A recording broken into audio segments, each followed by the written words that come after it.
Item ಯಾವುದೇ ಇರಲಿ try ಮಾಡಿ ಆಚಿ ಚಿಕನ್ ಮಸಾಲಾ. ಪಶ್ಚಿಮ ಬಂಗಾಳದಲ್ಲಿ ಬಿಜೆಪಿ ಸರ್ಕಾರ ಅಧಿಕಾರಕ್ಕೆ ಬಂದ ಬೆನ್ನಲ್ಲೇ ನುಸುಳುಕೋರರಿಗೆ ಅದರ ನಡುವೆ ಹುಟ್ಟಿದ್ದು ಬಂಗಾಳದಿಂದ ಕಾಲ್ ಕಿತ್ತುತ್ತಿದ್ದಾರಂತೆ. ಇದರ ನಡುವೆ ಕರ್ನಾಟಕದಲ್ಲೂ ಬಾಂಗ್ಲಾ ನುಸುಳುಕೋರರ ಆತಂಕ ಶುರುವಾಗ್ಬಿಟ್ಟಿದೆ. ಅದರಿಂದ ಕಾಫಿನಾಡು ಚಿಕ್ಕಮಗಳೂರಲ್ಲಿ ವಲಸೆ ಕಾರ್ಮಿಕರ ಮೇಲೆ ನಿಗಾ ಇಟ್ಟಿದ್ದು ಜಿಲ್ಲಾಡಳಿತ ಕಟ್ಟೆಚ್ಚರ ವಹಿಸಿದೆ ಅಂತೆ. ಈ ಕುರಿತು ಒಂದು ರಿಪೋರ್ಟ್ ಇದೆ, ಬನ್ನಿ ನೋಡ್ಕೊಂಡು ಬರೋಣ.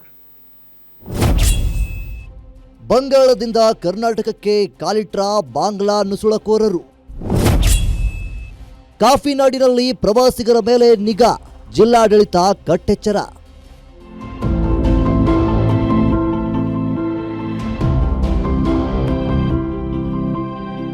ಕರ್ನಾಟಕದ ಕಾಫಿನಾಡು ಚಿಕ್ಕಮಗಳೂರು ಸಾಲು ಸಾಲು ತೋಟಗಳು. ಇಲ್ಲಿ ಇತ್ತೀಚೆಗೆ ದುಡಿಯುವ ಕಾರ್ಮಿಕ ವರ್ಗವೆಲ್ಲ ಬಹುತೇಕ ಅನ್ಯ ರಾಜ್ಯದ ಕಾರ್ಮಿಕರೇ. ಅದರಲ್ಲೂ ಅಸ್ಸಾಂ, ಪಶ್ಚಿಮ ಬಂಗಾಳದ ಕಾರ್ಮಿಕರೇ ಹೆಚ್ಚು. ಇದರ ನಡುವೆ ಸದ್ದಿಲ್ಲದೆ ಕೆಲ ಬಾಂಗ್ಲಾದವರು ಸೇರಿಕೊಂಡಿದ್ದಾರೆ ಎಂಬ ಸದ್ದು ಜೋರಾಗಿದೆ. ಇನ್ನು ಅನ್ಯ ರಾಜ್ಯದ ಕಾರ್ಮಿಕರು ಕಳೆದೆರಡು ತಿಂಗಳಿನಿಂದ ತಮ್ಮ ತಮ್ಮ ರಾಜ್ಯಗಳತ್ತ ಚುನಾವಣೆ ಹಿನ್ನೆಲೆ ಮುಖ ಮಾಡಿದ್ರು. ಇದೀಗ ಎಲೆಕ್ಷನ್ ಮುಗಿದ ಬಳಿಕ ಕಾರ್ಮಿಕರು ರೈಲುಗಳನ್ನೇರಿ ಮಲೆನಾಡು ಜಿಲ್ಲೆಗಳತ್ತ ಮುಖ ಮಾಡುತ್ತಿದ್ದಾರೆ.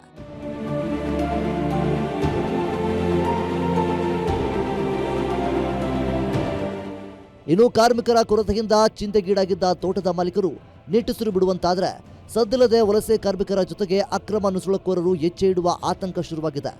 ಈ ಹಿನ್ನೆಲೆ ಕಾಫಿನಾಡ್ನಲ್ಲಿ ಕಾಕಿ ಐ ಅಲರ್ಟ್ ಆಗಿದ್ದು, ಪೊಲೀಸ್ ವರಿಷ್ಠಾಧಿಕಾರಿ ಜಿತೇಂದ್ರ ಕುಮಾರ್ ದಾಯಮಾ ಸೂಚನೆ ಮೇರೆಗೆ ಚೆಕ್ ಪೋಸ್ಟ್ಗಳಲ್ಲಿನ ಹದ್ದಿನ ಕಣ್ಣಿಡಲಾಗಿದೆ.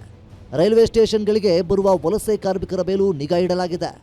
ತೋಟಗಳಿಗೆ ಮತ್ತೆ ಇದು ಕಾಫಿ ಪ್ಲಾಂಟೇಶನ್ ಮತ್ತೆ ಎಲ್ಲ ಕಡೆ ವಾಪಸ್ ಕೆಲಸ ಶುರುವಾಗುತ್ತೆ.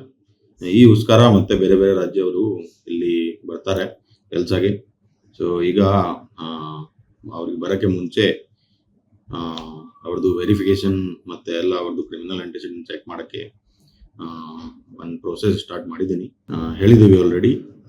ಯಾರ್ಯಾರು ಕಾಂಟ್ರಾಕ್ಟರ್ ಇರ್ತಾರೆ, ರೈಟರ್ ಇರ್ತಾರೆ, ಮತ್ತೆ ಅವರು ಬೇರೆಯವ್ರಿಗೆ ಯಾರಿಗೆ ಕರ್ಕೊಂಡ್ಬರ್ತಾರೆ, ಕಂಪಲ್ಸರಿವಾಗಿ ನಮ್ಮ ಸ್ಟೇಷನ್ಗೆ ಒಂದು ಮಾಹಿತಿ ಕೊಡಬೇಕು.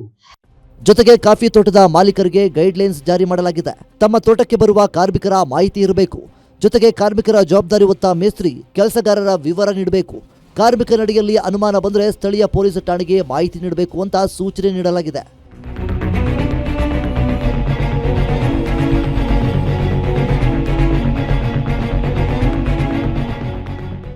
ಒಟ್ನಲ್ಲಿ ಅಕ್ರಮ ಬಾಂಗ್ಲಾ ಕಾರ್ಮಿಕರು ಬಂದು ಅನಾಹುತ ಸೃಷ್ಟಿಸುವ ಮೊದಲು ಜಿಲ್ಲೆಯಲ್ಲಿ ಮೊದಲೇ ಕಾರ್ಯಪ್ರವೃತ್ತರಾಗಿರುವ ಪೊಲೀಸ್ ಇಲಾಖೆ ಕಾರ್ಯಕ್ಕೆ ಜನರಿಂದ ಶ್ಲಾಘನೆ ವ್ಯಕ್ತವಾಗಿದೆ. ಭರತ್ ಬೆಟ್ಟದ ಮನೆ, ಗ್ಯಾರಂಟಿ ನ್ಯೂಸ್, ಚಿಕ್ಕಮಗಳೂರು.